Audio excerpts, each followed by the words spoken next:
Hello students. पिछले वाले video में आपने देखा था कि भौतिक विज्ञान क्या है, कि व्हाट इज फिजिक्स, फिजिक्स क्या है, उसके बारे में आपने शॉर्टकट में स्टडी की थी। ठीक है, तो आपको यह भी पता चला गया होगा कि भौतिक विज्ञान को हम मापन विज्ञान भी कहते हैं। भौतिक विज्ञान को हम मापन विज्ञान भी कहते हैं। तो फिजिक्स में हम कि मापने से तोलने से संबंधित कुछ हम मेजर एक्सपेरिमेंट करते हैं और उनके आधार पर हम कुछ डिसाइड कर पाते हैं कि इसकी वैल्यू इतनी रखेंगे, इसकी वैल्यू इतनी रखेंगे। तो कहने का मतलब यही है कि फिजिक्स यदि आप पढ़ रहे हैं तो सबसे पहले आपको भौतिक राशियों के बारे में पता होना चाहिए कि कौन कौन सी राशियां हैं जिनको हम तौल सकते हैं और माप सकते हैं। ठीक है, फिर उनके मात्रा के बारे में पता होना चाहिए और उसके पश्चात आदि आपको डायमेंशन के बारे में पता है तो और ये अच्छी बात हो जाती है। तो सबसे पहले हम बात करेंगे भौतिक राशियों के बारे में कि फिजिकल क्वांटिटीज क्या क्या होती हैं। ठीक है, तो फिजिक्स का जो शुरुआती दौर है, यानी जो फिजिक्स का जो सबसे जो स्टार्टिंग पॉइंट है वो यही है फिजिकल क्वांटिटीज। ठीक है, तो भौतिक राशियों के बारे में आपको पता होना चाहिए। तो भौतिक राशियां कौन कौन सी होती हैं वो देखें, यानी कि वे सभी राशियां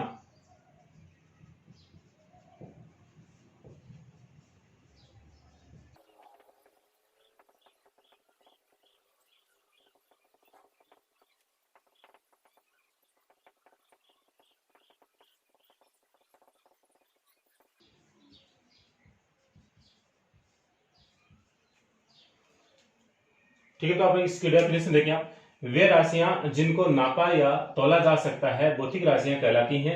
जैसे लंबाई है, लंबाई को हम मेजरमेंट कर सकते हैं।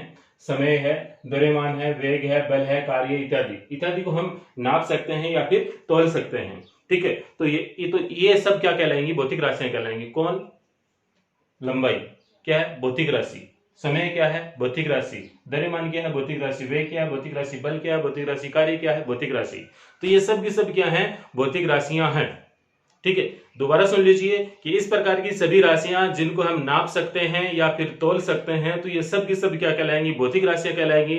जैसे कि मान लीजिए ये कितना लंबा है, ये मार्कर कितना लंबा है। ठीक है, इस यानी कि इस मार्कर की लंबाई क्या है, तो आप स्केल की सहायता से इसको मेजरमेंट करके बता सकते हैं कि सर इतनी सेंटीमीटर है।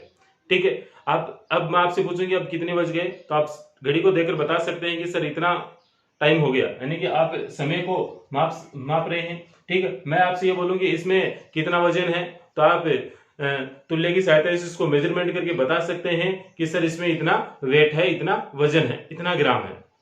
ठीक है, तो कहने का मतलब है इन सबको हम क्या कर सकते हैं?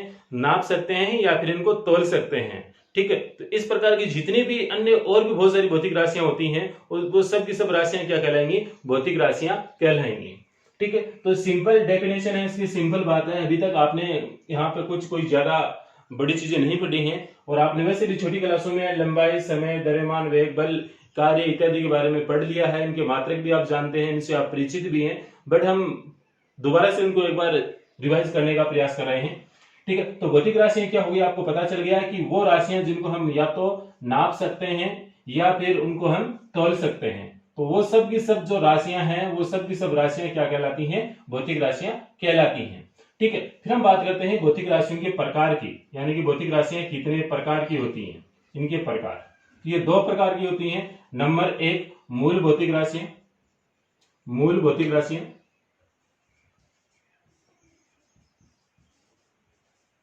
मूल भौतिक राशियां। ठीक है, मूल राशियां यानी कि फंडामेंटल क्वांटिटीज।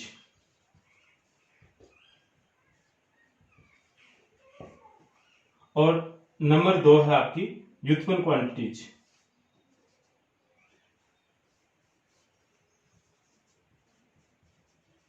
व्युत्पन्न राशियां।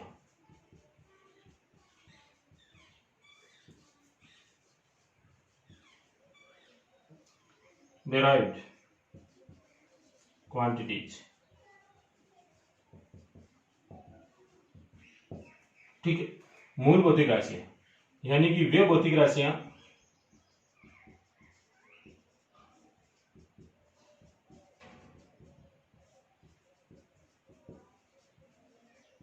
जो अन्य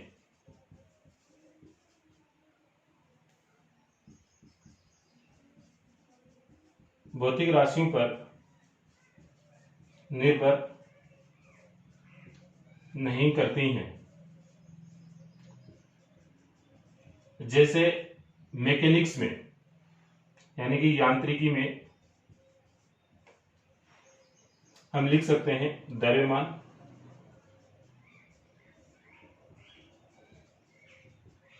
लंबाई, समय, ये अन्य भौतिक राशियों पर डिपेंड नहीं करती हैं। यांत्रिकी में यानी कि मैकेनिक्स, फिजिक्स की एक मैकेनिक्स ब्रांच है, उस मैकेनिक्स ब्रांच में जो तीन भौतिक राशियां हैं वो ज्यादा काम में आती हैं, यानी कि द्रव्यमान, लंबाई और समय, इन्हीं का ही हम इस्तेमाल करते हैं। ठीक है, तो द्रव्यमान में किसी पे डिपेंड नहीं करता, अन्य भौतिक राशि पे डिपेंड नहीं करता, लंबाई भी अन्य भौतिक राशि पे डिपेंड नहीं करता और समय भी अन्य जो भौतिक राशि है उस पर डिपेंड नहीं करता है। ठीक है, तो यहाँ पे द्रव्यमान है, लंबाई है, समय है, ये क्या कहलाएंगी? मूल भौतिक राशियां कहलाएंगी।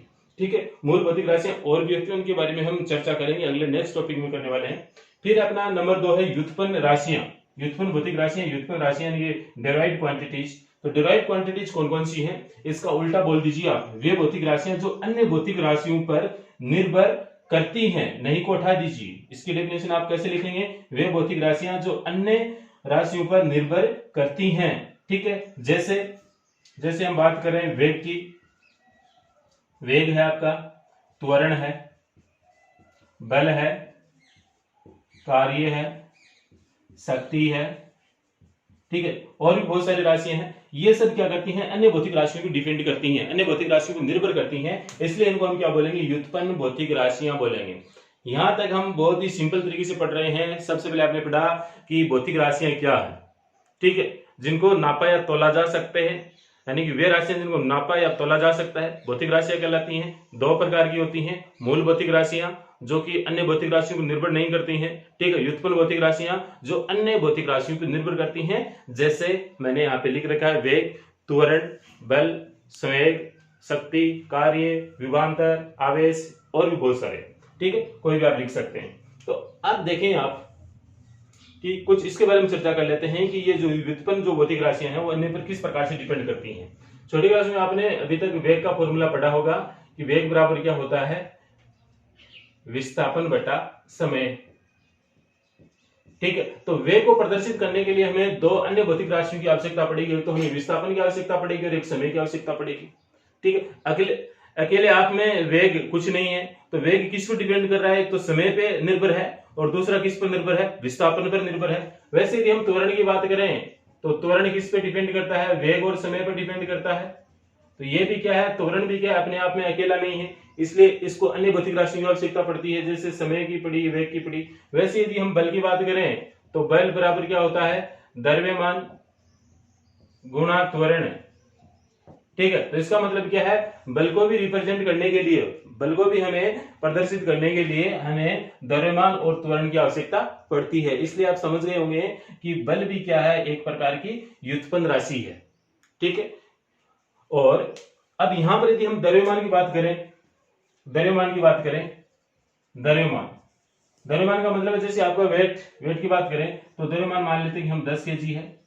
अब तो 10 केजी किस पे डिपेंड कर रहा है? किसी अन्य पे डिपेंड कर रहा है क्या? नहीं कर रहा है, इसलिए क्या है? ये मूल भौतिक राशि है। इसके बाद में यदि लंबाई की बात करें तो इसकी लंबाई कितनी है? मेजरमेंट करोगे तो आप सीधा स्केल से मेजरमेंट कर सकते हैं कि ये भाई 5 सेंटीमीटर है, 5 सेंटीमीटर लंबा है। तो 5 सेंटीमीटर किसी अन्य भौतिक राशि पे डिपेंड कर रहा है? नहीं कर रहा है। ठीक है, फिर यदि हम समय की बात करें, समय, मुझे ये समय नाम लिखने में मान लीजिए कि 2 सेकंड लगे, 2 सेकंड लगे, तो यह 2 सेकंड किस पे डिपेंड कर रहा है? किसी अन्य पे डिपेंड कर रहा है? नहीं कर रहा है। ठीक है, इसलिए द्रव्यमान, लंबाई और समय, तो ये तो 3 क्या है? आपकी मूल भौतिक राशियां हैं। और बाकी जो ये अन्य जो राशियां, जो अन्य भौतिक राशियां हैं, जो अन्य भौतिक राशियों पे डिपेंड करती हैं, तो वो क्या कहलाएंगी? व्युत्पन्न राशियां कहलाएंगी। बिल्कुल सिंपल है। ठीक है, तो इसके बाद में हमने ये डिसाइड तो कर लिया अभी तक कि राशियां क्या हैं, राशियों को हम किस प्रकार से रिप्रेजेंट करेंगे। ठीक है, और उसके बाद में इनके मान को तय करने के लिए हमें कुछ मात्रा की आवश्यकता पड़ती है, यानी कि कुछ यूनिट्स की आवश्यकता पड़ेगी। तो पहले आप एक बार काम कीजिए, इसका एक स्क्रीनशॉट ले लीजिए। सबसे पहले आपको ये भौतिक राशि हेडिंग डालनी है, ये डेफिनेशन लिखनी है, फिर प्रकार, फिर मूल भौतिक राशियां हैं। ठीक है, उनकी डेफिनेशन लिखनी है, एग्जाम्पल लिखनी है, फिर व्युत्पन्न भौतिक राशियां, आपको क्या लिखनी है, वे भौतिक राशियां जो अन्य राशियों पर निर्भर करती हैं, नहीं को हटा देना और जैसे में फिर आप ये लिख देना वेग, त्वरण, बल, कार्य, शक्ति इत्यादि। ठीक है, इतना काम आप अभी नोट कर लीजिए। उसके पश्चात हम पढ़ेंगे मात्रक के बारे में। मात्रक, यूनिट। यूनिट क्या है, मात्रक क्या है, यानी कि यूनिट क्या है। आप पहले मुझे ये बताएं कि जैसे मैंने यहां पे लिख दिया ये 10 है, ठीक है, ये 15 है, क्या है, कुछ पता चल रहा है क्या आपको? ठीक है, मैंने आपसे अभी ये टाइम पूछा कि कितना टाइम हो गया, आपने बोल दिया कि 10। 10 क्या है, 10 बज गए या फिर 10 बजने वाले हैं, ठीक है, या फिर और कुछ चलने। ठीक है, मैंने आपसे पूछा कि इसमें वजन कितना है, तो आपने बोल दिया कि सर इसमें 5। तो 5 क्या है, इसमें कुछ पता नहीं चल रहा है। ठीक है, तो वैसे ही मैं यहाँ पे लिख दूं 10 या 15, इन अकेले 10 और 15 का कोई मतलब नहीं है। ठीक है, एक बच्चा बोल रहा है कि सर ये 10 आम है, दूसरा बोल रहा है कि नहीं सर ये 10 मीटर है, नहीं, तीसरा बोल रहा है कि सर ये 10 घंटा है, ठीक है, और चौथा बोल रहा है कि नहीं सर ये 10 किलोमीटर है, ठीक है, नहीं सर ये 10 kg है। कुछ भी हो सकता है। वैसे ये 15 भी कुछ भी हो सकता है। ठीक है, 15 मीटर हो सकता है, ठीक है, 15 सेकंड हो सकता है, 15 घंटा हो सकता है, 15 kg हो सकता है, ठीक है, 15 एम्पियर हो सकता है, 15 वोल्ट हो सकता है। कहने का मतलब है इस अकेले 10 का कोई मतलब नहीं है और इस अकेले 15 का कोई मतलब नहीं है।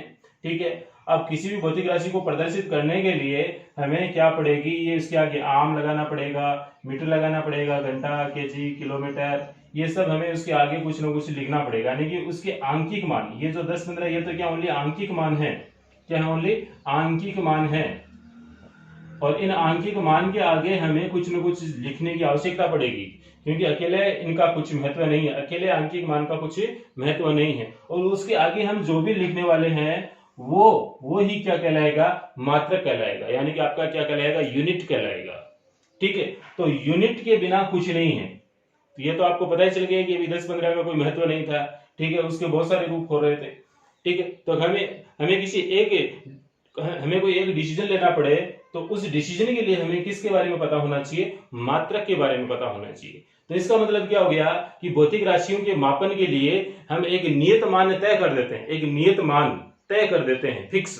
ठीक है, वह मान ही क्या कहलाएगा, उस भौतिक राशि का क्या कहलाएगा, मात्रक कहलाएगा। ठीक है, तो जैसे इसकी मैं पहले डेफिनेशन लिख रहा हूं, भौतिक राशि के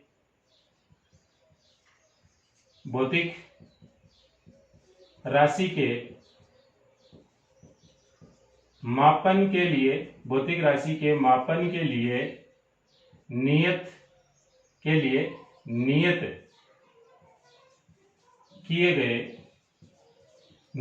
गए मान को मात्रक कहते हैं।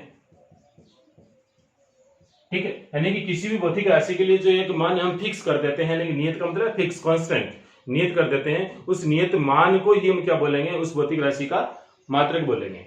ठीक है, एक फिर आपको एक चीज और समझनी है, मानक मात्रक। मानक मात्रक यानी किसी भौतिक राशि के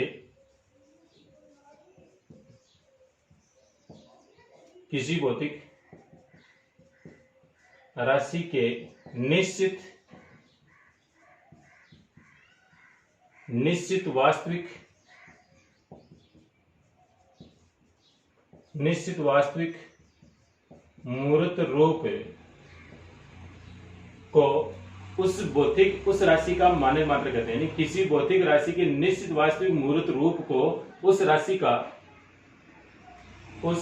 का क्या बोलेंगे, उस राशि का मानक मात्रक कहते हैं। ठीक है, उस राशि का मानक मात्रक कहते हैं। जैसे लंबाई है, लंबाई को हम फिक्स कर देंगे मीटर में, कि लंबाई का जो मात्रक है वो हम क्या फिक्स कर रहे हैं, मीटर। ठीक है, तो लंबाई का मानक मात्रक क्या हो गया, मीटर हो गया। वैसे बल का मात्रक क्या है, न्यूटन है, तो न्यूटन इसके लिए क्या कर दिया, फिक्स कर दिया, तो न्यूटन उसका क्या हो गया, मानक मात्रक हो गया। ठीक है, तो अब हम देखेंगे कि जो आंकिक मान और जो आपके मात्रक हैं वो किस प्रकार से एक दूसरे से संबंध रहते हैं।